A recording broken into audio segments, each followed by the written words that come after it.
రాజకీయంలా ఎప్పుడేం జరిగేది ఎవ్వరికి తెలియదబ్బా. ఇవాళ మనోళ్ళు అనుకున్నోళ్ళే రేపు మందోళ్ళు కావచ్చు. ఆనికి మనకు అసలే వడది అనేటోళ్ళు ఒకటి కావచ్చు. ఎవ్వల లెక్క ఎవ్వల అక్కర్లు వాళ్ళకుంటే మళ్ళా ఆ పార్టీలకెళ్ళి మనం గుంజినప్పుడు మన పార్టీలకెళ్ళి కూడా ఎన్నడో ఒకనాడు గుంజుతారు కదా. అది తప్ప ఒప్ప అనేది పక్కకు పెడితే ఇప్పటి రాజకీయం ఏందో చూడుర్రిగా.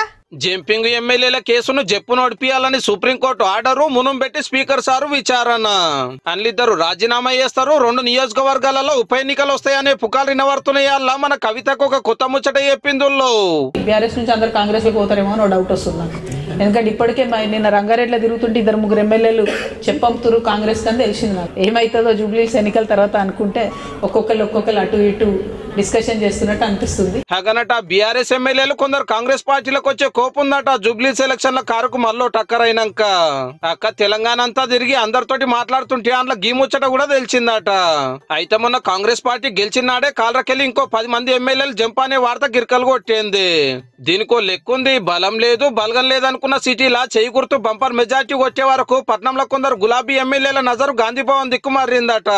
మళ్ళా జప్పునే జిహెచ్ఎంసీ ఓట్లు రాబోతున్నాయి. అధికార పార్టీ పతారా చూపిస్తదనే ప్రచారం ఉంది. అప్పట్లో బీఆర్ఎస్ పార్టీ కూడా మున్సిపల్ ఎలక్షన్ల ముంగట్నే ఏరే పార్టీల ఎమ్మెల్యేలను గుంజింది.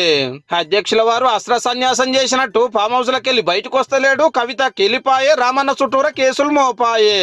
గిసొంటి వాళ్ళ కార్య ఎమ్మెల్యేలు ఏం ఆలోచన చేస్తారో గానీ కవితక మాట అయితే గిది. బీఆర్ఎస్ నుంచి అందరు కాంగ్రెస్ లో పోతారేమో అని డౌట్ వస్తుంది నాకు. ఎందుకంటే ఇప్పటికే నిన్న రంగారెడ్డిలో తిరుగుతుంటే 2-3 ఎమ్మెల్యేలు చెప్పంతురు కాంగ్రెస్ అని తెలిసింది నాకు.